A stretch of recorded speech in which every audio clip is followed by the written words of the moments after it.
morning po. In this tour po, we will give you information about this place po, about this area. But before that po, for our foreign guests, advance apology for my English. My English is not good like a foreign people po, but I'm trying my best to explain about our area. Okay, so before I continue also to explain about the mangrove, my name is Alfie. Alfie is my name. So I will be your tour guide within 30 to 35 minutes to work back and forth. So this is a mangrove paddle boat tour, another attraction of our underground river. So aside from river inside the cave, so this is the river in the mangrove forest. Next sound. Hi. Hi, Joe. So in this tour po, the main attraction here in our tour, those trees that we can see both sides of the river, those are the mangrove tree. So Filipino name of those trees, we call it Bakawan. Bakawan in Filipino, English, mangrove. So mangrove tree is one of the special tree here in the Philippines. So those trees are special because this is the only kind of trees in our country Philippines growing mostly in a swamp area. Growing always in a water area. So they cannot survive in the upper part of the land. Always need water. Oh, fish.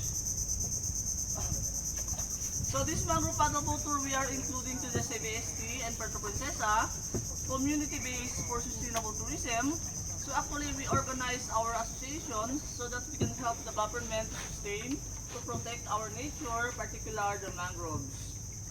Because the other mangrove forests in other provinces of the Philippines are already destroyed.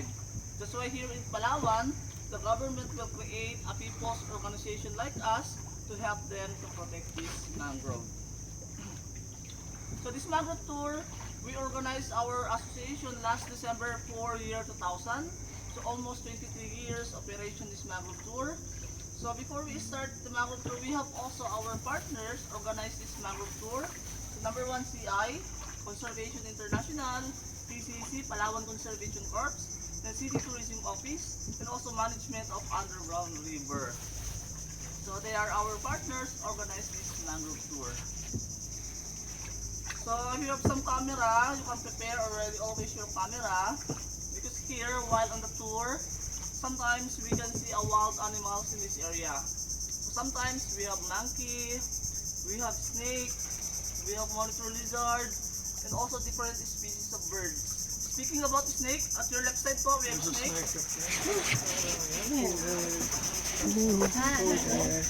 Take picture.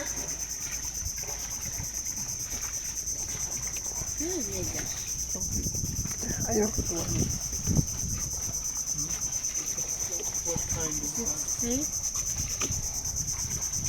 So that kind of snake po is a venomous. They have venom.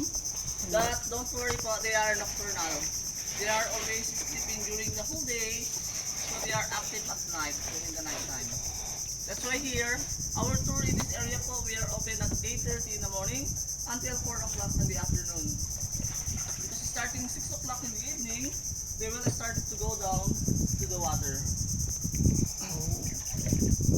So the local people here, they call it binturan, the local name. English name we call it a mangrove snake.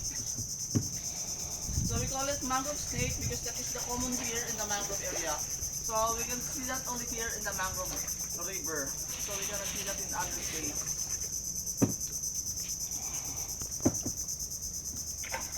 So that kind of snake is already adult size already. So they are not growing bigger, not like the python.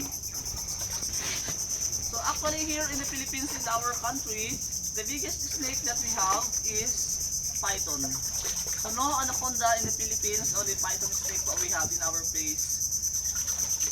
But in this area, we can see the python in this place for only the baby. So we cannot see the big one here. Normally, if the python are growing bigger, so they will transfer to the jungle. So they will not stay here because the food of them here in the mangrove area is not enough. So if the python are big, so the food also is big. So they will transfer to the jungle because the food of them inside the jungle like the wild boar, wild pigs, wild chicken. So those are the food of the big python. That's why here, inside the national park, no hunters allowed. No hunters. Because once no more wild pig, no more wild chicken, so those big python is no food. They are possible to go down to the village to eat people. So no hunters allowed inside this national park. So just look around, always look in our left and right. Most of the wild animals here, we can see them always on the river bank. Then some of the wild animals here are camouflage. And easy to find them. But for me, it's very easy for me to see them because I'm very familiar to the color of wild animals that we have here. Because I'm doing this job almost more than 10 years. So I'm very familiar to the area. So sometimes a group of monkeys are coming here. They are looking for food. So sometimes we have monkeys, sometimes no. So we cannot give the exact time they are here. Sometimes morning, sometimes noontime, or sometimes afternoon.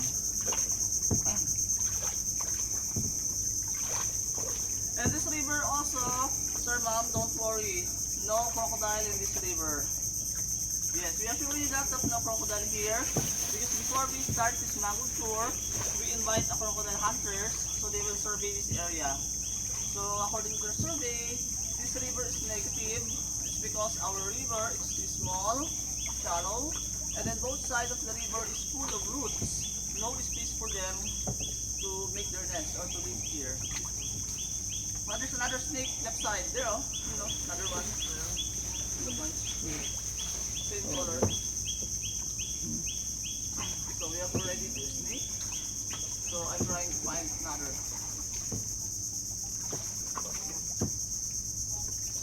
There's another one. We have already three snakes. So by the way, the name of this river we call it Sabang River. Sabang. So if you notice, same name of the village, same name of our place. Actually, the name of our place is derived from the name of this river. And then, the first people who will discover this area, they are the Tagbanwa tribe. So the name of the tribe here is Tagbanwa. Actually, the Tagbanwa tribe, they call it this river as Sabang. It's because of the water. Yeah, because the water here in this river is a brackish water. So if you are not familiar to the brackish water is a mix of salt and fresh. So the salt water from the ocean and fresh water from the mountain mixed on the river, we call it brackish water. So this is a river but the water is salty water. So the mangroves also, they can survive on a brackish water like this, and also they can survive on a purely salt water. But the difference, if the mangrove tree growing in a purely salt water, the mangroves are very small. So in this place, in this area, in this river, the mangroves are growing bigger because the water is balanced of salt and fresh. So in this area also we have here a high tide and low tide. Now is low tide. Low tide now. So during high tide, the level of the water added 1 meter up. So all of the roots of mangrove covered by water. So normally the high tide happen this afternoon is the high tide. But sometimes the high tide and low tide will change. It depends to the quarter of the moon.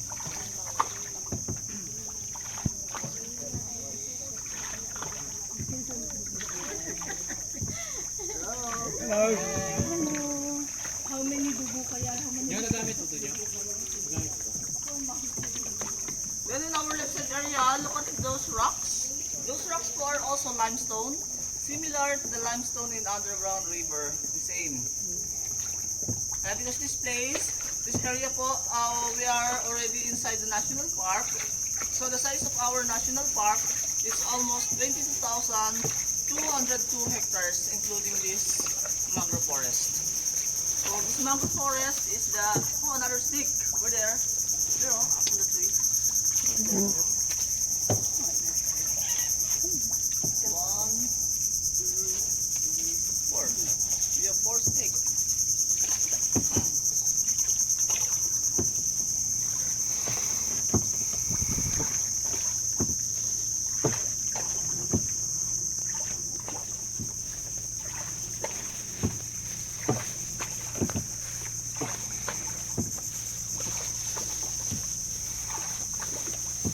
Then this part of the mangrove area in our left side area, look at the mangroves po. The mangroves are growing bigger. So those tall and big mangrove trees in our left side, so they are the century-old mangroves. Centuries. So 100 up to 200 years old, the age of those big trees. So normally here in the Philippines, we can find or we can see the century-old mangroves like this only here in our province, Palawan. So in other provinces of the Philippines, we cannot see the century-old mangroves because the other Filipino people in other provinces of the Philippines, they will cut the mangrove. Yeah, because this mangrove tree, this belongs to the hardwood tree, hardwood. So the other people, they cut the mangroves, they use it for making their houses. It's good for the house, for making furnitures, for firewood. Then this one also is first class for making charcoal. And then the largest destroying of the mangrove in our country, they will convert it into fish ponds, fish farming. They cultured milk fish, they cultured bangus. So before, according to the history of our country, Philippine country before, we have 500,000 hectares of the mangrove forest, very long time ago. But because of rapid cutting, so the estimated remaining from 500,000 is only 120,000 hectares of the mangrove forest remaining in the Philippines. Almost 380,000 hectares of the mangrove forest are already destroyed. On the 120,000 hectares of the mangrove forest remaining in the Philippines, 48,000 hectares founded here in our province, Palawan. So on that result, this time our province, Palawan, the biggest area of a mangrove forest in the whole country, Philippines. So that is also the reason why our province, Palawan, the biggest supplier of the fish in our capital city, Manila. Almost 64% of the fish sale in the market of Manila is came from our province, Palawan. It's because of mangrove. So what is the relationship of fishes between mangroves? Actually, one main function of the river like this with the mangrove, this river serves as nursery and breeding place of the fishes. So many fishes from the ocean, so they are coming here in this river to lay their eggs. Actually, starting January until June, that is the breeding season of the fishes in our country. Oh, there's a lizard. It's like there on the ground. Oh.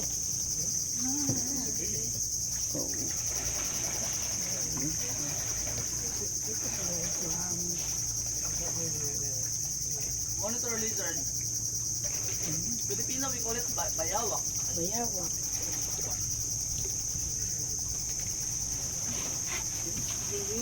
The compost the baby, young. Yeah, because the adult one po, they can grow about 1 meter. 1 meter lang po the adult one. But here in the mangrove area po, we can see the lizard here, only the baby, we can see the big one here.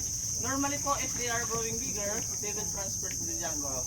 Because if they are growing 1 meter po, they are possible to trap on the roots. That's why no big lizard here. So here in our country, Philippines also, that kind of monitor lizard or bayawak are edible. So sa other Filipino people, they will eat that. So I tasted also before, but this time, nobody allowed to catch them because that kind of monitor lizard belongs to endangered species. So nobody allowed to catch them anymore this time. So we protect them this time, those monitor lizard. Varanus palawensis or water monitor lizard. So that kind of species of lizard found only here in Palawan. So in other provinces of the Philippines, we have also a monitor lizard but it's different species. So how deep do these roots go? Actually, the deepest part of this area, the roots, is almost 3 meters. Into the soil? Yes, in the mud, under the mud, almost 3 meters. Okay.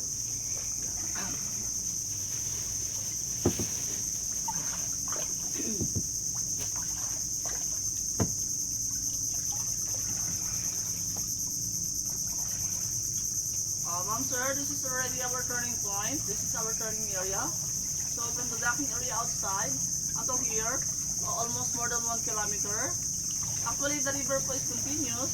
The source of the water is from the mountain. But on the other side of the river po is already narrow and shallow river. That's why until here. So we cannot reach the source of water. And also this river po also is different from the underground river. So different source. The underground river, the source of water is from Kabayugan River. This river po is only here in Sabang. Only Sabang River.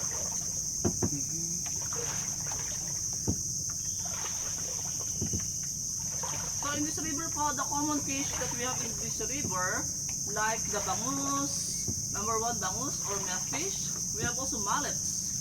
Mallets or banak. Banak, you know. Then we have also grouper. A grouper fish or lapu-lapu. We have here. Then snapper. Snapper or maya-maya we have here. Then aside from fishes, we have also shrimps. We have mud clams, oysters, and tamilok. If you heard about tamilok po, at your right side area po, there's a fall down tree. You know, on the right side there's some holes. That holes po is done by woodworm. You know, the right side. How big the holes? That is also the size of the woodworm living inside. Actually, in this area po, the longest woodworm that we gather here is almost 24 inches long. It's really look like a worm, but that one is not really a worm. It's a family of mollusks, family of oysters. It's a kind of shell. So, especially here in Puerto Princesa, we can eat that raw. We eat raw. So, we don't need to cook it. We can put some lemon or vinegar, then we can eat it. It's similar to the oyster. So, if you want to try the delicacy of Palawan, so maybe later po, you will take your lunch. Or sometimes po, there in the parking area outside of the mangrove, there's somebody selling tamilok. So that is from other barangays, not from here. So this is national park, nobody allowed to harvest here the tamilok for business.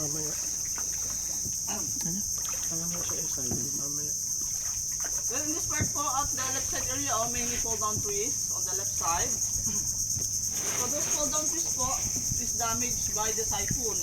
If you heard about Typhoon Odette po, last December 17, 2021, so happened here.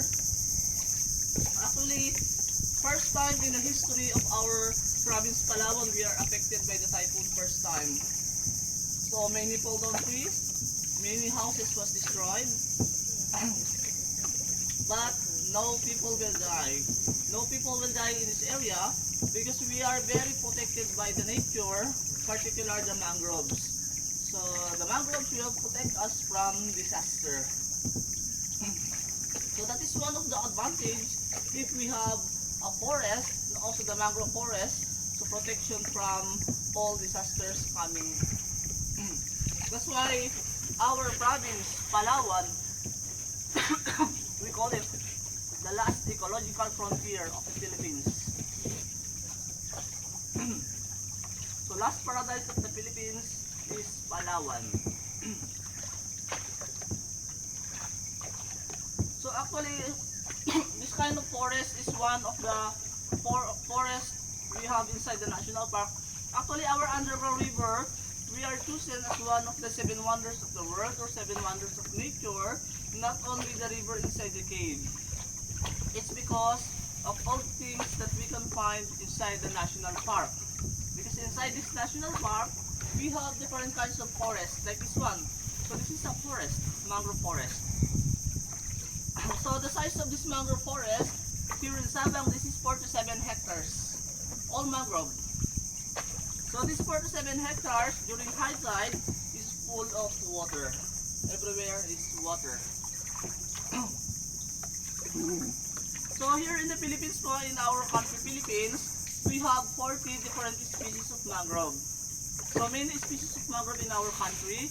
But here, in this river po, we have only 8 species of mangrove growing here. But while on the tour, I can show you on actual, it's only 4 miles only. So So the other four, I cannot show you that because the other four are growing inside the mangrove forest. Okay, so now I'm going to start to introduce to you a species of mangrove. So the first two species of mangrove, we call it male and female mangrove tree. Maybe this is the first time you heard about we have a male and we have a female. So I will introduce first the female mangrove in our right side. Right side area po is a female mangrove. While the male mangrove is in our left side. Left side area po is a male. Did you see the difference po between them? The shape of the leaves and the color. Female mangrove wide leaves. While the male mangrove is smaller and pointed leaves. That is the difference between them. Actually, we call it male and female only for identification. No cross-pollination happen to them. So both of them, female and male mangrove trees, will produce their own seeds and fruits. The fruit of the male and the female po, if you are familiar to the fruit of moringa or malunggay fruit, it's similar. It's the same. The snake again, ma'am sir, on the right side, on the top of the branch, over there.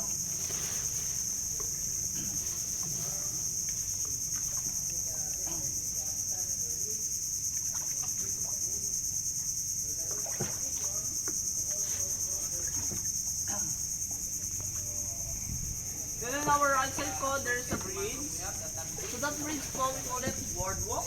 Almost more or less 100 meters going inside. So that boardwalk po serves us for bird watching area, for bird watching tour.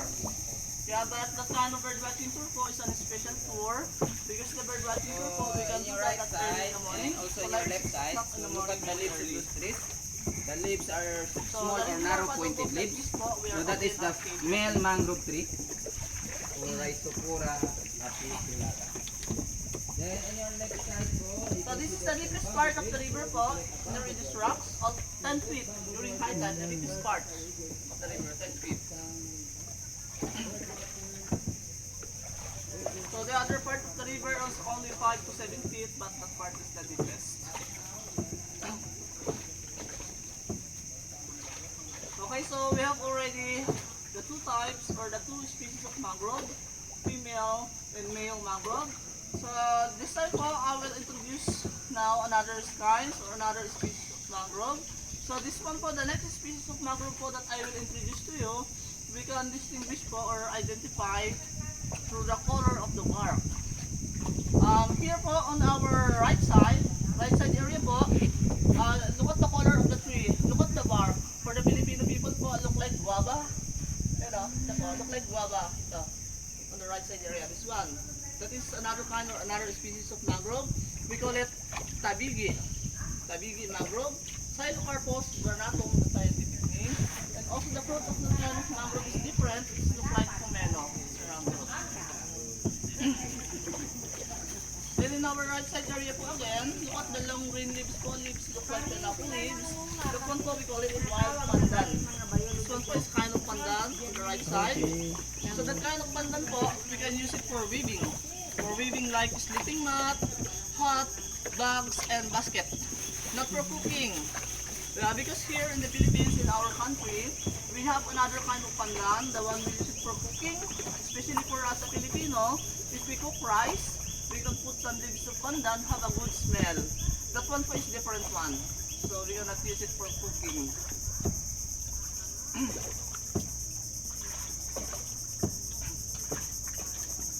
Okay, so we have already the three types or the three species of mangrove. So we have the last remaining mangrove tree. So later po, I'm trying to find it. So this kind of last species of mangrove is a few of them.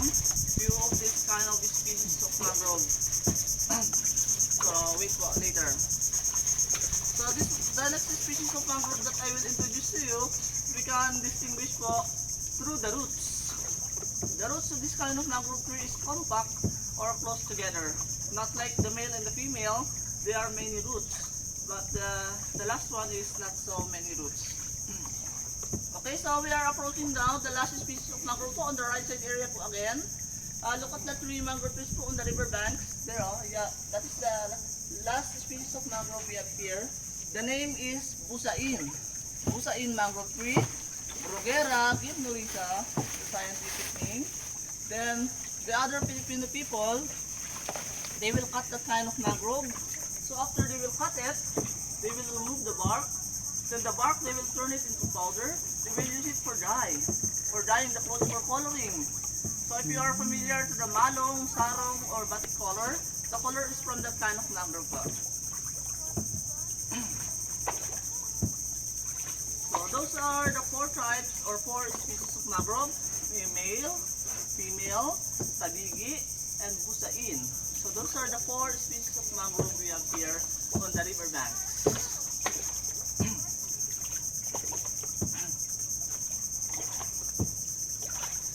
So another information about the mangrove po, aside from breeding place of the fish, what is that?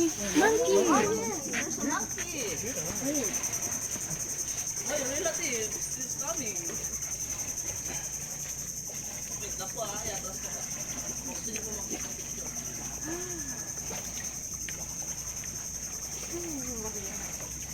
Maria, bilis ng mata. Bilis ng mata. Oh, there. Moving.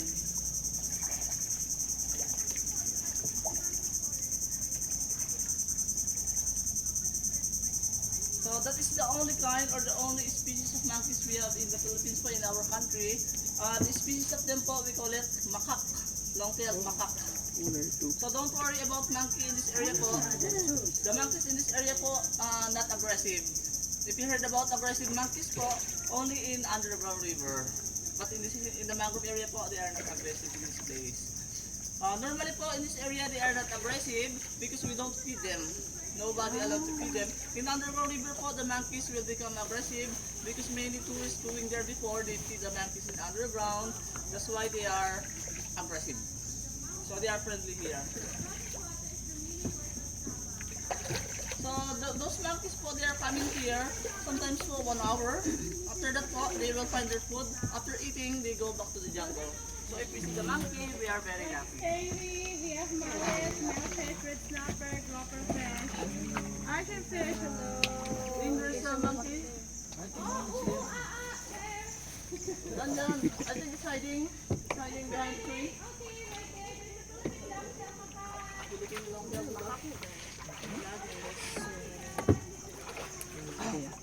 Actually, those monkeys po, they will know how to swim. They can swim po on the water.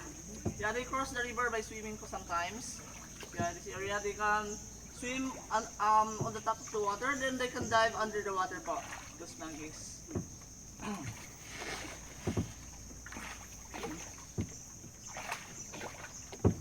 So aside from breeding place of the fishes po, this mangrove forest po also protection from the flood. The most important here to the mangrove is the roots. Look at the roots. There's so many roots outside the ground. So actually, those mangroves will design like that, many roots, because the functions of that is using for filter of the water. Because during the rainy season, we have strong water from the mountain, flow out going to the ocean, including the garbage, the mud, sediments. So the functions of that, they filter all the garbage not to go to the ocean. So that's why all river with the mangroves in our country, the color is murky. It looks dirty like this. So we can imagine if we cut all mangrove trees here, so maybe the color of the water in the ocean will become like this. But not all the time the color of water po is like this, because sometimes the color of the water po during high tide is blue, very clear water during high tide. Normally po the fully high tide here happen during the month of June. This month of June po, very clear water po in this area. So that's why here in Palawan, most of the beaches, the beach, oceans are clean. It's because of mangrove. So in other province of the Philippines, the other beach in other province is dirty because no more mangrove. So Palawan Island, most of the beach are clean. It's because of the mangrove.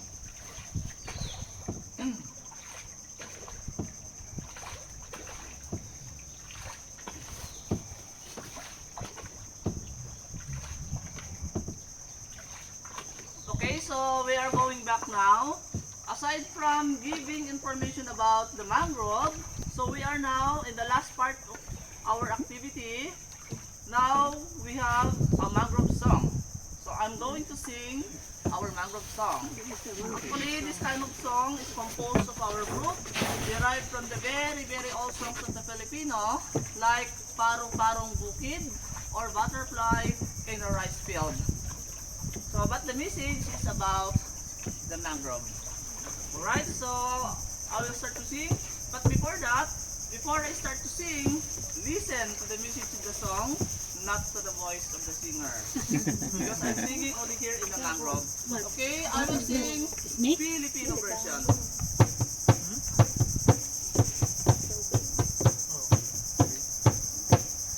Halina o hirang sa barangay Kabayugan, ating masilayan, nag-iibang bakawan, tayo ay mamangka, patungong bakawan, at kasama natin kaibigan at mahal. Bakaway paramihin, tayo ay magtanim, sa itlugang isda, tuna ng pagkain. Huwag itong putulin, bagkus ay mahalin, isda't alimango ay dito nang galing. Tamilok na masarap, uy! Dito na mailap, uy! Talabang malasa at lupan na biyak, ating pagyamanin, yamang dagat natin, tulong sa mahirap, sa bakawan galing.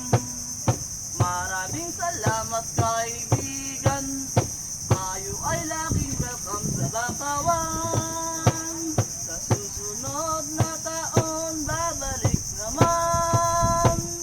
Kami ay laging naghihintay. Thank you very much for listening. So that is our mangrove song, composed of our group, dedicated to all visitors in Mangrove. Okay, so that's all about Mangrove Tour. We hope that you get some information about the mangrove, and we hope that you enjoy our tour. So it's me again, your tour guide, Alfie. So everyone, thank you very much for visiting our place. Thank you. Thank you.